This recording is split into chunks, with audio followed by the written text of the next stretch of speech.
Donald Trump now taking questions from reporters. Let's hear what he has to say. So how do you trust you've seen that over the last few days, and they said people were shooting at them with guns and they were shooting back, and it's one of those things, but they told me that there'll be no executions, and so I hope that's true. Does this mean military action is now off the table against Iran? Well, we're going to watch it and see what the process is, but we were given a very good statement by people that are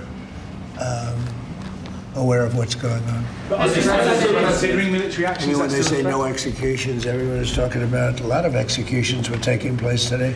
We were just told no executions. I hope that's true. That's a big thing. Yes, ma'am. The Foreign Minister of Greenland, she said a while ago in a press conference in an embassy of Denmark that she made very clear in the meeting that happened here in the White House what are their limits. She also said that it was a very respectful meeting. Are those limits going to be respected? Well, we're going to see what happens with Greenland. We need Greenland for national security, so we're going to see what happens. They're going to brief me on the meeting right after this conference. In fact, the sooner I get you out, the faster I'm going to know exactly what happened. But we have a very good relationship with Denmark, as you know. We'll see. But, we're doing the Golden Dome. We're doing a lot of things, and we really need it. If we don't go in, Russia's going to go in, and China's going to go in. And there's not a thing that Denmark can do about it, but we can do everything about it. There's no more in what they can do there? Well, we're going to see. I mean, look, we're going to see what happens, but we need it. I'm not the first one. This was talked about by President Truman, and 40 years before President Truman, they were talking about it. They've been talking about this for 100 years. This is not anything so new. A lot of people don't realize that, but this was a hot subject. Probably not as hot as it is now, but it was a hot subject for a long time. We need it for national security, and that includes for Europe. And I spoke with, as you know, Mark, the head of NATO, and he really wants to see something happen. It's very important for national security.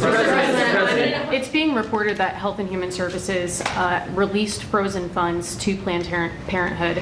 I'm wondering why this happened and why Planned Parenthood is receiving any federal funds. I don't know anything about that. Bobby, do you know anything about that? What was the question? It's being reported that frozen funds were released to Planned Parenthood in December by HHS. I'm wondering why that happened.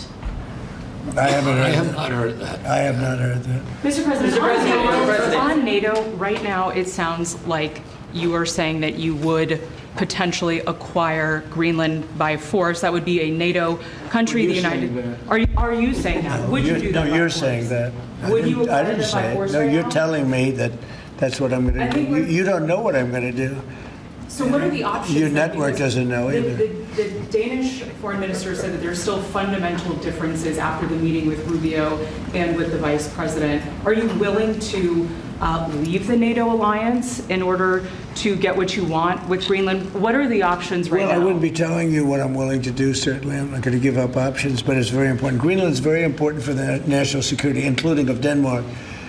And the problem is not a thing that Denmark can do about it if Russia or China wants to occupy Greenland. But there's everything we can do. You found that out last week with Venezuela. There's everything we can do about things such as that. Not going to happen. We're not, I can't rely on Denmark being able to fend themselves off. They were talking about they put an extra dog, and they were serious about this. They put an extra dog sled there last month. They added a second dog sled. That's not going to do the trick. Denmark fought alongside the United States in both Afghanistan Thank you and for telling me Iraq. that. I appreciate it. But I have a very good relationship with Denmark, and we'll see how it all works out.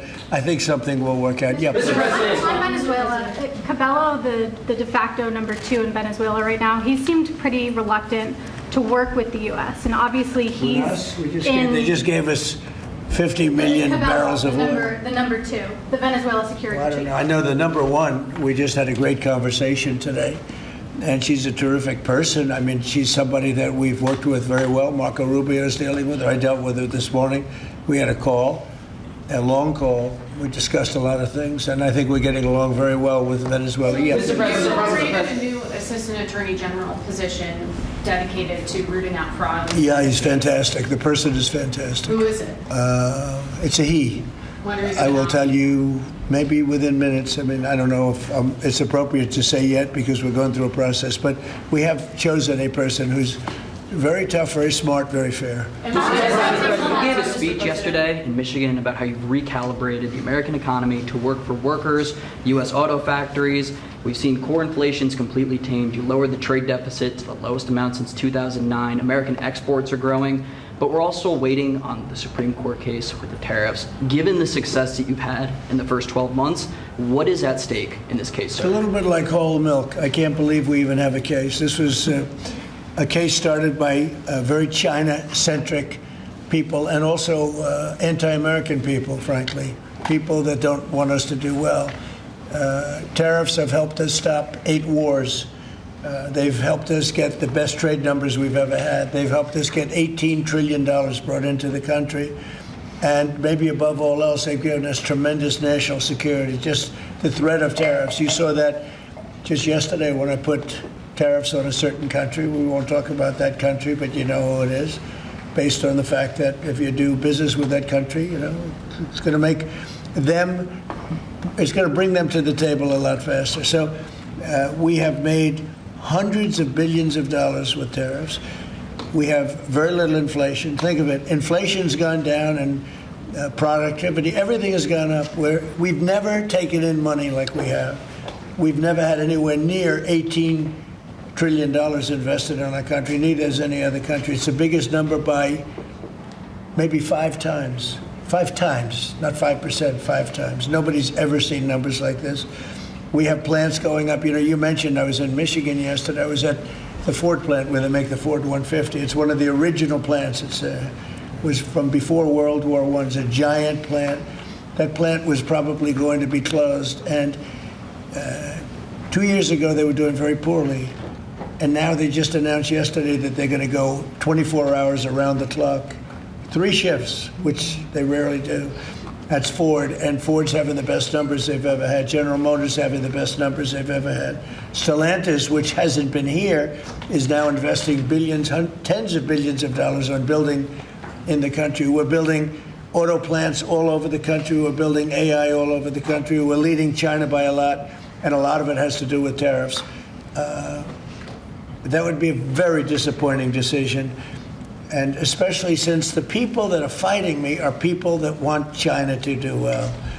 And we're doing great against China. We're doing great against everybody. We're the hottest country anywhere in the world. As I say often, we're right now the hottest country anywhere in the world. And a year and a half ago, we were a dead country. Thank you very much, everybody.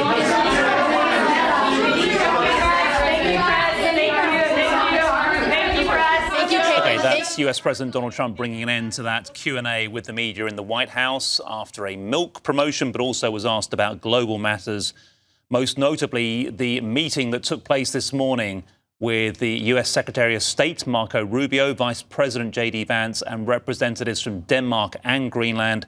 Trump saying he hasn't been briefed on that meeting with the Nordic nations yet, but says if we don't go in, China and Russia will. Denmark can do nothing about it. He disagreed with a reporter who suggested he has threatened to use military force to take over Greenland, but won't say what his options are.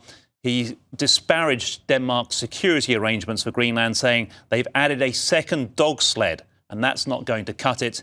Denmark's foreign minister said earlier they've invested $15 billion in greater security.